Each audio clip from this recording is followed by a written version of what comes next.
Motor وے rape case میں گرفتار ملزمان سے تفتیش کے دوران انکشاف ہوا ہے کہ جب پولیس جائے وقوع پر پہنچی تو ملزمان عابد اور شفقت دونوں موقع پر موجود تھے اور خاتون کو ریپ کرنے کے بعد اس کے بیگ کی تلاشی لے رہے تھے۔ اس دوران موٹر وے سے نیچے اتر کر گھاٹی میں پہنچ کر ایک پولیس افسر نے 2 ہوائی فائر کیے کیونکہ وہ سڑک پر کھڑی گاڑی اور ٹوٹے ہوئے شیشے دیکھ چکے تھے۔ جب عابد اور شفقت بھانپ گئے کہ پولیس پہنچ گئی ہے تو دونوں بھاگ کر درختوں کے گھنے جھنڈ میں چھپ گئے۔ اس دوران پولیس والوں نے آوازیں دی تو خاتون گھاٹی سے نکل کر بچوں سمیت سامنے آ گئی۔ دوسری طرف 2 گھنٹے درختوں کے جھنڈ میں چھپے رہنے کے بعد دونوں ملزمان صبح 7 بجے عابد کے گھر شیخو پورہ پہنچے، جہاں سے شفقت اوکاڑا چلا گیا اور وہاں خفیہ مقام پر چھپ گیا۔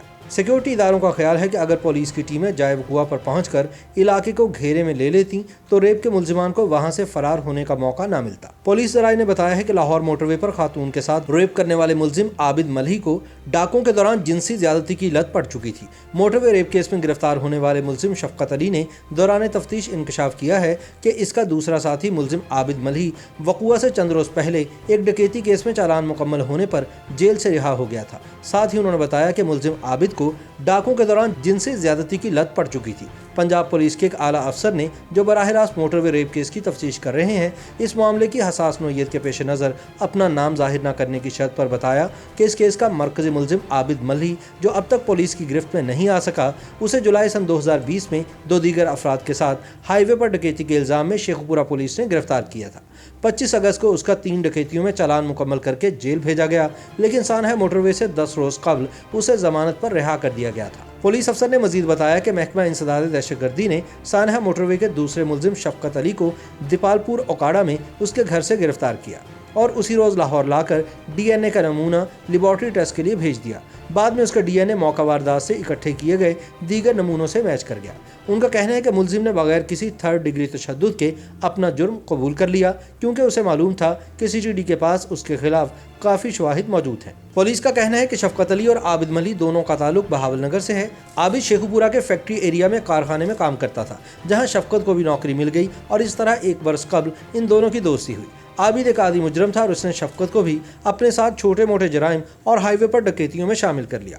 کچھ ماہ بعد شفقت اوکاڑا چلا گیا کیونکہ اسے وہاں ایک کولڈ اسٹور میں کام مل گیا تھا۔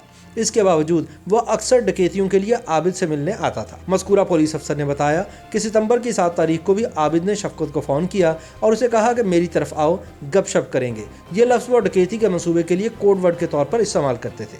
شفقت اسی شام شیخو پورہ پہنچا۔ دونوں نے رات اور اگلا دن عابد کے گھر پر گزارا اور 8 اگست کی شام کو یہ دونوں گجر پورہ آ گئے۔ عابد نے اپنے تیسرے ساتھی اقبال عرف بالا مستری کو بھی بلایا جو قریبی علاقے لکھو ڈیر میں رہتا تھا تاکہ وہ بھی ان کے ساتھ ڈکیتی کی واردات میں شامل ہو، مگر بالا نے مصروفیات کی بنا پر انہیں منع کر دیا۔ پولیس افسر کا کہنا ہے کہ دوران تفتیش شفقت نے بتایا کہ اس روز ان کا منصوبہ یہ تھا کہ وہ موٹر وے کے نیچے واقع انڈر پاس سے گزرنے والے راہ گیروں کو لوٹیں گے۔ وہ اپنے شکار کا انتظار کر رہے تھے جب انہوں نے موٹر وے پر ایک گاڑی کھڑی دیکھی جس کے انڈیکیٹرز جل بجھ رہے تھے۔ عابد موٹر وے پر گیا اور گاڑی کی کھڑکی سے اندر باہر کا جائزہ لیا اور واپس آ کر شفقت کو بتایا کہ ایک اکیلی خاتون گاڑی کے اندر موجود ہے۔ دونوں اس خاتون کی گاڑی کے پاس ڈکیتی کی نیت سے پہنچے اور دیکھا کہ خاتون کے علاوہ 3 بچے بھی تھے جو سو رہے تھے۔ عابد نے پستول دکھا کر خاتون کو گاڑی کا دروازہ کھولنے کا کہا، مگر خاتون کے انکار کرنے پر اس نے پستول کی مدد سے گاڑی کی کھڑکی کا شیشہ توڑ کر دروازہ کھول لیا اور خاتون کو گاڑی سے باہر گھسیٹنے کی کوشش کی۔ اس دوران خاتون کو تشدد کا نشانہ بھی بنایا گیا۔ یہ سب دیکھ کر گاڑی میں بیٹھے بچوں نے چیخنا چلانا شروع کر دیا، جن میں سے ایک بچے کو عابد نے پکڑ لیا۔ خاتون نے اس موقع پر دونوں ڈاکوؤں کو کہا کہ وہ ان سے ان کی تمام اشیاء یہاں تک کہ گاڑی بھی لے لیں مگر انہیں جانے دیں، لیکن عابد نے شفقت کو انہیں موٹر وے کے ساتھ نچلی طرف درختوں کے جھنڈ میں لے جانے کا کہا۔ یہ سننے پر خاتون نے خود کو عابد کی گرفت سے آزاد کروایا اور دوڑنے لگی، لیکن بچوں کی چیخیں سن کر وہ پھر واپس آئی۔ عابد نے خاتون کو پھر سے قابو کیا اور اس کا بیگ اور دیگر اشیاء اٹھائیں، جبکہ شفقت نے تینوں بچوں کو گاڑی سے باہر نکالا اور انہیں درختوں کے جھنڈ میں لے گئے۔ خاتون نے شدید مزاحمت کی مگر عابد اور شفقت نے انہیں دھمکایا کہ وہ خاموش رہیں ورنہ ان سب کو جان سے مار دیں گے۔ اس کے بعد شفقت نے تینوں بچوں کو قابو میں کیا اور عابد نے خاتون کے ساتھ جنسی زیادتی کی، جس کے بعد یہی قبیح فعل شفقت نے بھی دہرایا۔